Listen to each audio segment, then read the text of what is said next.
50 gram எண்ணெய், பட்டை 2, ஏலக்காய் 2, கிராம்பு 2 போட்டுக்கின்னு மீடியம் சைஸ் வெங்காயம் 2 வெங்காயம் அரிஞ்சு போட்டு ஒரு பச்சை மிளகாய். வெங்காயம் வதங்கிறதுக்காக கொஞ்சமாக உப்பு போட்டு ஃப்ரை பண்ணுங்க.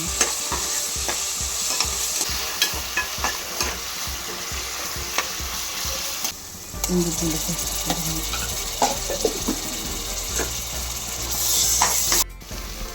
வெங்காயம் வதங்கினதுக்கப்புறம் ஒரு 2 மீடியம் சைஸ் வெங்காயம் போடுங்க. அது கூடவே ஒரு கைப்பிடி புதினா கொத்தமல்லி,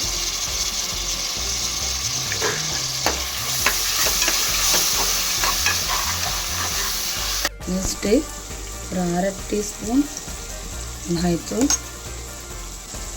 1/2 டீஸ்பூன் மஞ்சள்தூள், 1 டீஸ்பூன் சிக்கன் மசாலா பொடி, அந்த கரண்டியால் ஒரு பெரிய கரண்டி மல்லிப்பூ, தேவைக்கேற்ப உப்பு போடுங்க.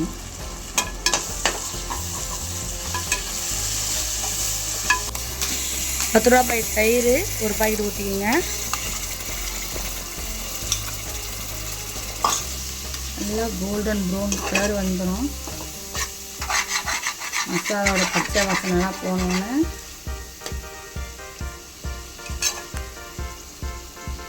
நம்ம வாங்கி நல்லா கழுவி வச்சுக்கிற தலைக்கறி, ஆட்டோட தலைக்கறி, இதை தூக்கி இந்த மசாலாவில் போடுறாங்க.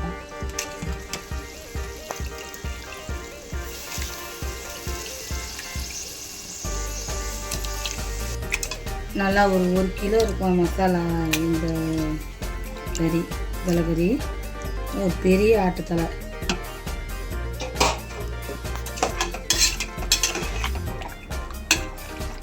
இன்றைக்கி வந்து ஒரு 6-7 பேருக்கு சமைக்கிறதுனால கொஞ்சம் நிறைய சால்னா வேணும்னு சொல்லிட்டு நாங்கள் வச்சுருக்குறோம்.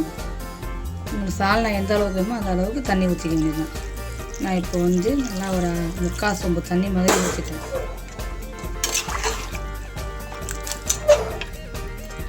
ஊற்றி நல்லா கிளறி விட்டுட்டு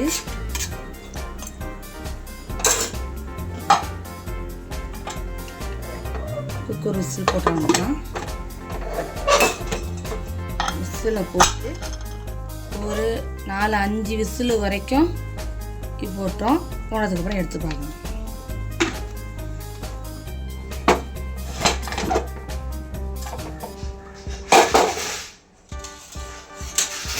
அஞ்சு விசில் அடிச்சிடுச்சு. கறி வெந்திருக்கு. டோண்டு ஒரு அரை மூடிக்கு கம்மியாக தேங்காய் அரைச்சி வச்சுருக்கோம். அதை தூக்கி ஊற்றுறவங்க. ரொம்ப தேங்காய் கொடுத்தா சால்னாவோட டேஸ்ட்டு நல்லா இருக்காது. தேங்காவே கொடுக்காமல் செஞ்சால் கூட நல்லாயிருக்கும். தலைக்கறியை பொறுத்த வரைக்கும் தேங்காய் கொடுத்தா ஒரு மாதிரியாக சல்லுன்னு இருப்பாங்க. சால்னால உப்பு, காரம், புளிப்பு எல்லாமே கரெக்டாக இருக்குது. இந்த மாதிரி செய்யுங்க உங்கள் வீட்டில். ஷேர் பண்ணுங்கள், கமெண்ட் பண்ணுங்கள், சப்ஸ்கிரைப் பண்ணுங்கள். தேங்க்யூ.